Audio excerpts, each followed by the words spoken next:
Senator from Vermont. I call up amendment number 3738. The clerk will report. The senator from Vermont, Mr. Sanders, for himself and others, proposes an amendment number 3738 to amendment number 3739. I ask that the amendment be considered as read. Without objection. Guys. Mr. President, this amendment, Tom.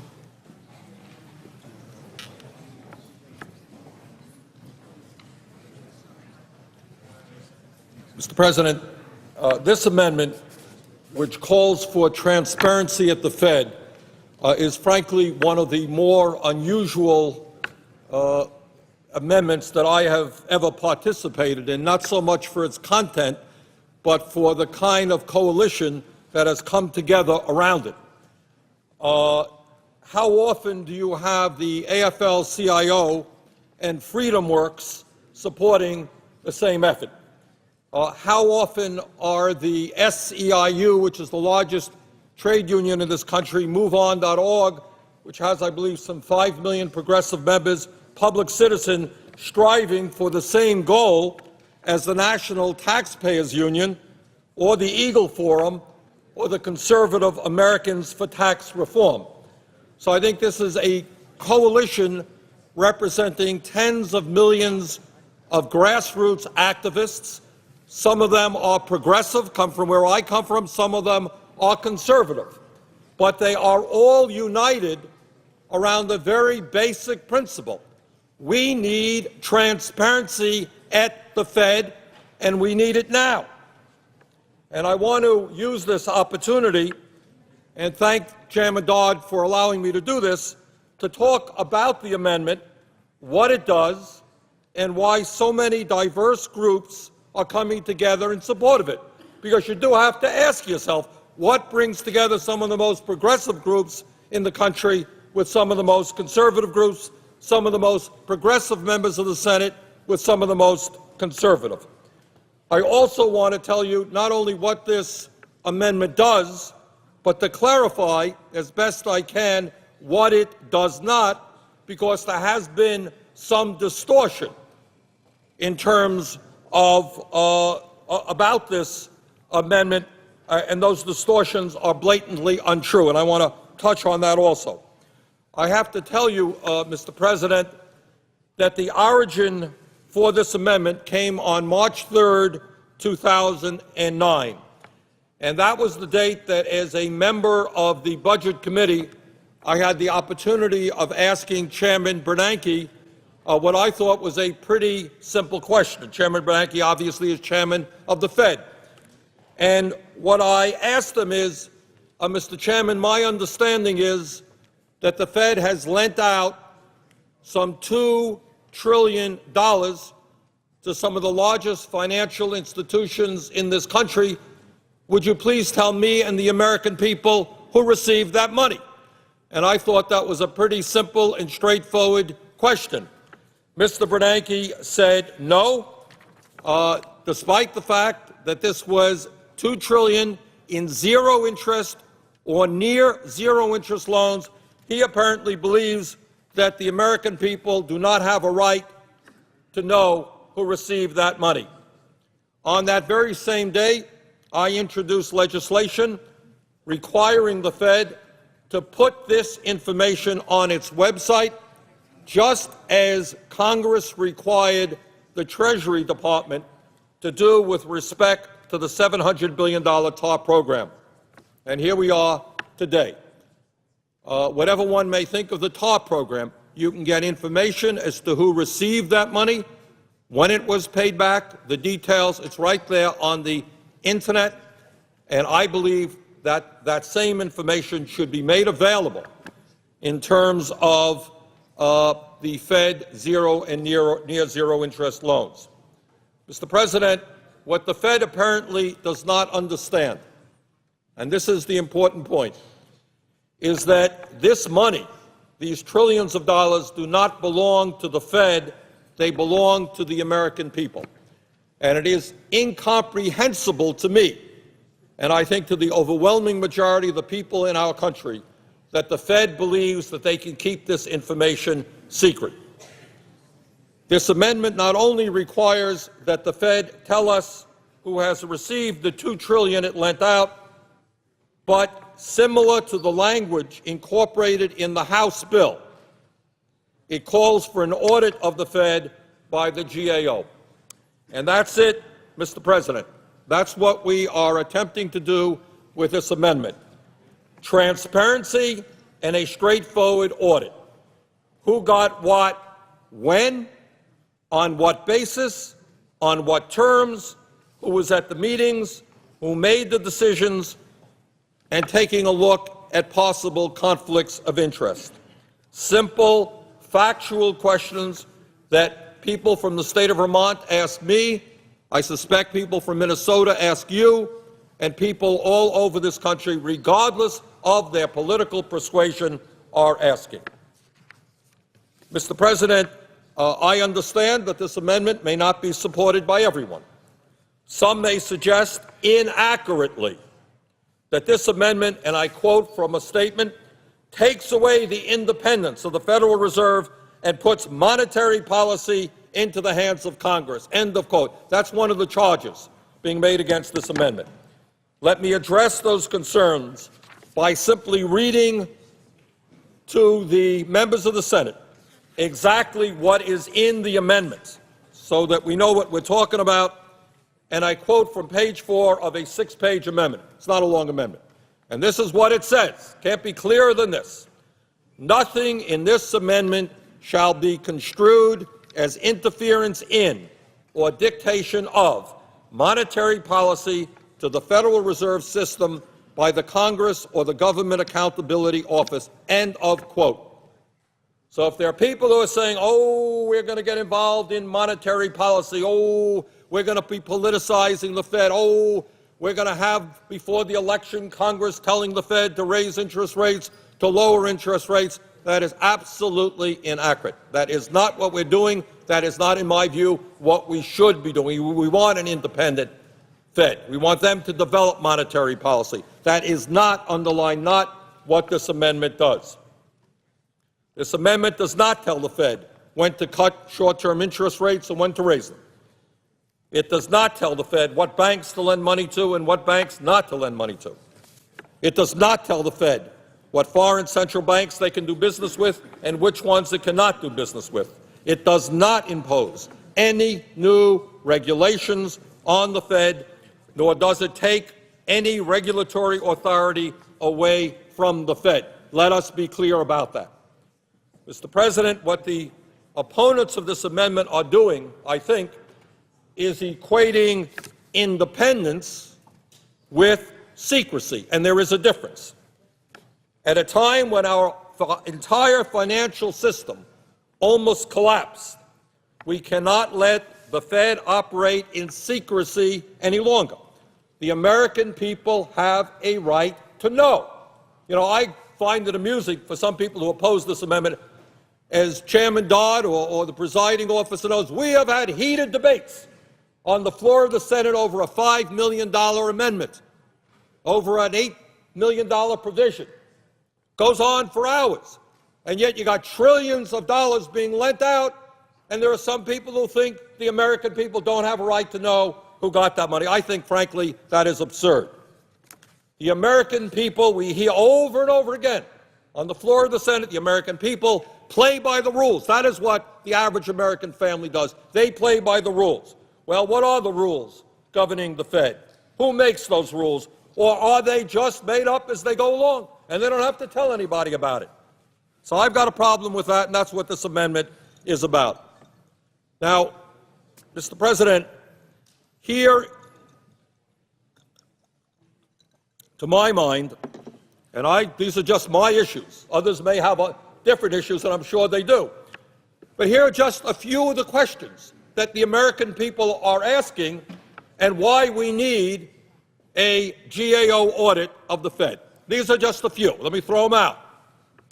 Mr. President, why was Lloyd Blankfein, the CEO of Goldman Sachs, invited to the New York Federal Reserve to meet with federal officials in September of 2008 to determine whether AIG would be bailed out or allowed to go bankrupt.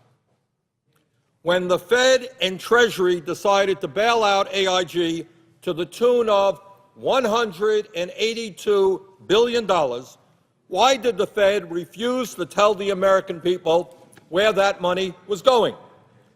Why did the Fed argue that this information needed to be kept secret, quote, as a matter of national security, end quote? Now, here's the point. When AIG finally released the names of the counterparties receiving this assistance, how did it happen that Goldman Sachs received $13 billion of this money? AIG, 182, 13 billion going to Goldman Sachs, 100 cents on the dollar of a company that was going bankrupt and that was bailed out. How's that? 100 cents on the dollar. Not bad. Did Goldman Sachs, another question that people might ask, is did Goldman Sachs use this money to provide $16 billion in bonuses the next year? So here you have Goldman Sachs getting $13 billion out of the $182 billion that AIG got. The next year they're announcing $16 billion in bonuses. Did they use some of this money to provide those bonuses? A GAO audit of the Fed might help explain to the American people if there were any conflicts of interest surrounding this deal. Now, I think the average American would say, yeah, there's a conflict of interest. You got a guy from Goldman Sachs sitting in the room arguing for $182 billion. They got $182 billion. He gets $13 billion. Next year's company gives $16 billion in bonuses. Is there a conflict of interest? I think so. But that's what, my opinion isn't the important one here. That's what the GAO will be doing if this amendment is passed. Mr. President, just another question out there. In 2008, it seems to me, I may be wrong, but it seems to me, there was a conflict of interest at the Federal Reserve Bank of New York, when Stephen Friedman, the head of the New York Fed, who also served on the board of directors of Goldman Sachs, so let's back it up, head of the Fed, serves on the board of Goldman Sachs, approved Goldman's application to become a bank holding company, giving it access to cheap loans from the Federal Reserve. Okay? Head of the Federal Reserve, New York Federal Reserve, on the board of Goldman Sachs, applying for Goldman Sachs to become a bank holding company to gain cheap loans from the Fed. Looks to me like there may be a conflict of interest, but what do I know? That's what we need a GAO report to tell us. But here is, interestingly enough, an article on May 9, 2009 in the Wall Street Journal. And let me quote briefly from that article. Quote, Goldman Sachs received speedy approval to become a bank holding company in September of 2008.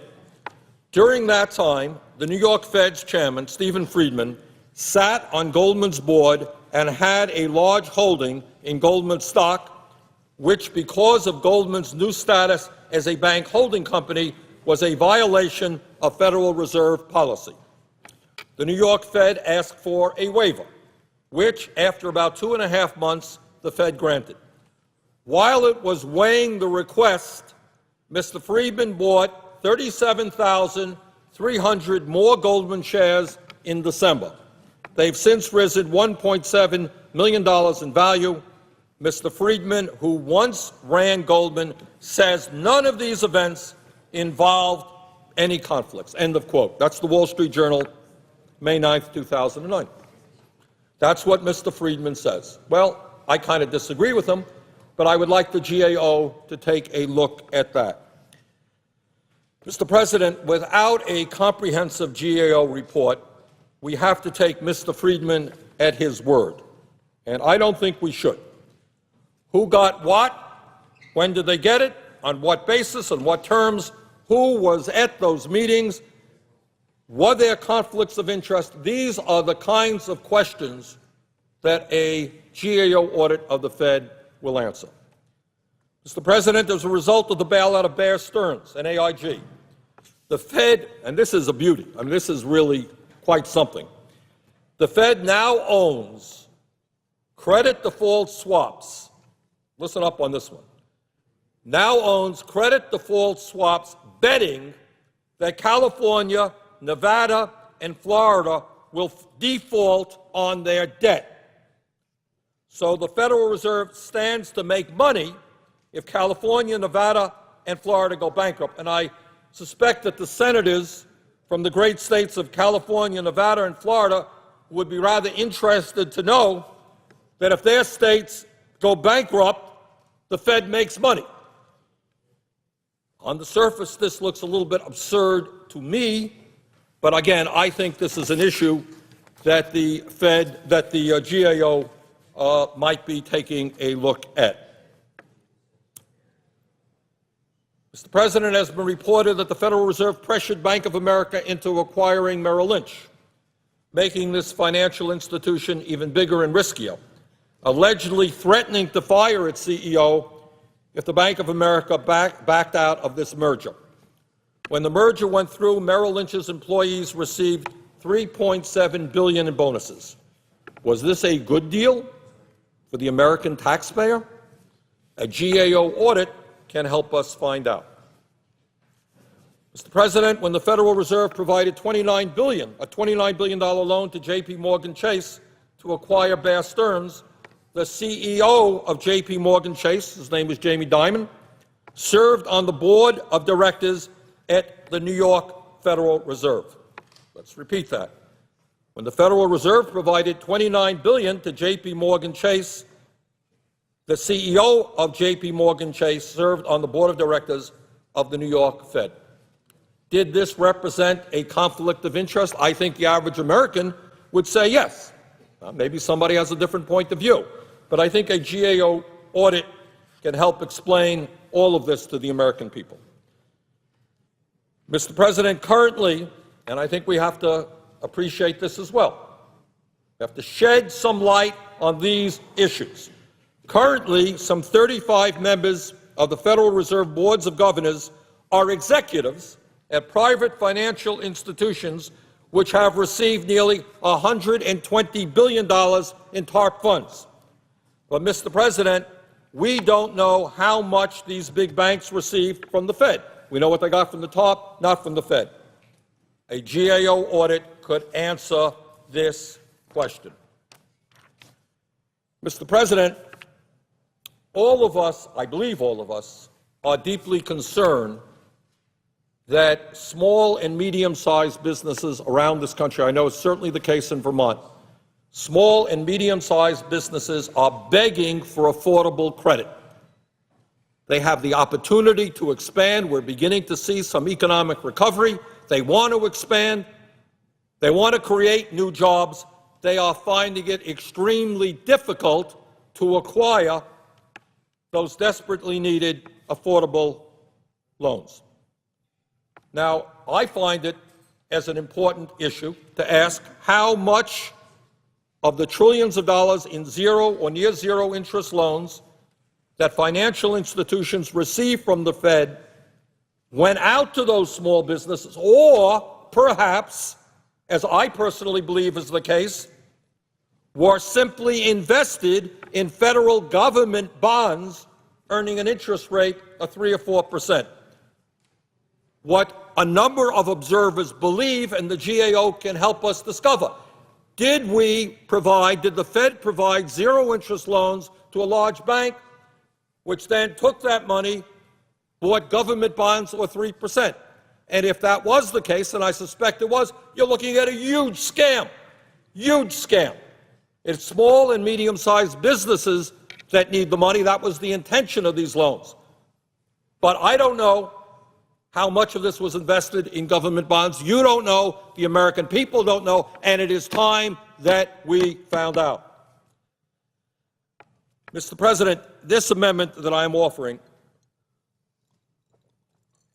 is virtually identical to legislation that I've offered on this subject that has 33 co-sponsors. The amendment, I think, has 22 Democrats and Republicans. The original legislation had 33 co-sponsors. And just so that you can get a sense of the diversity of ideological opinion behind this amendment, let me tell you the names of the people who are on board the legislation, not the amendment, the legislation.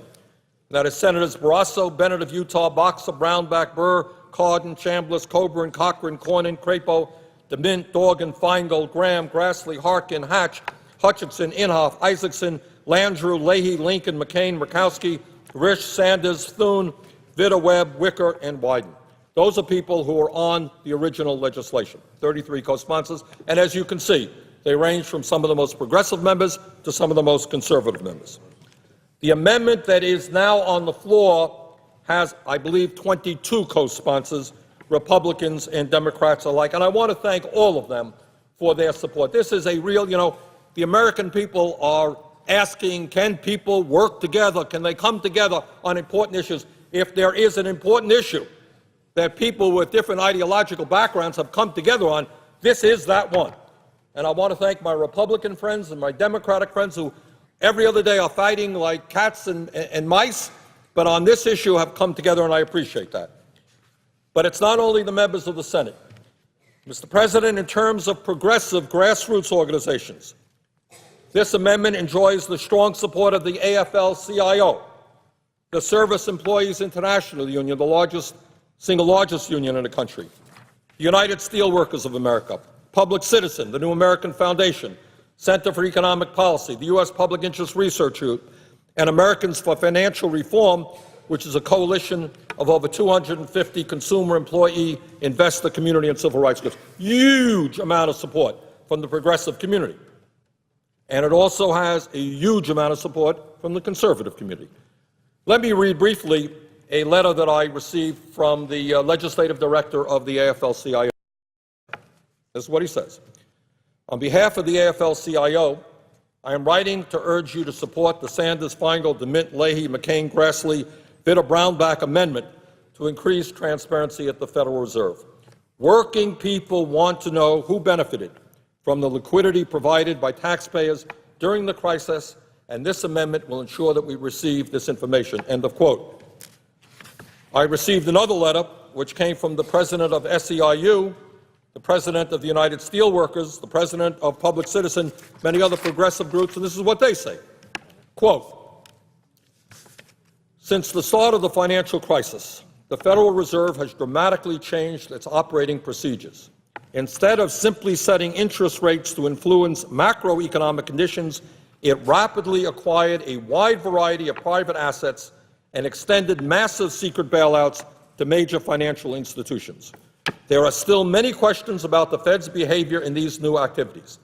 The Federal Reserve's balance sheet expanded to more than $2 trillion, along with implied and explicit backstops to Wall Street firms that could cost even more. Who received the money? Against what collateral? On what terms and conditions?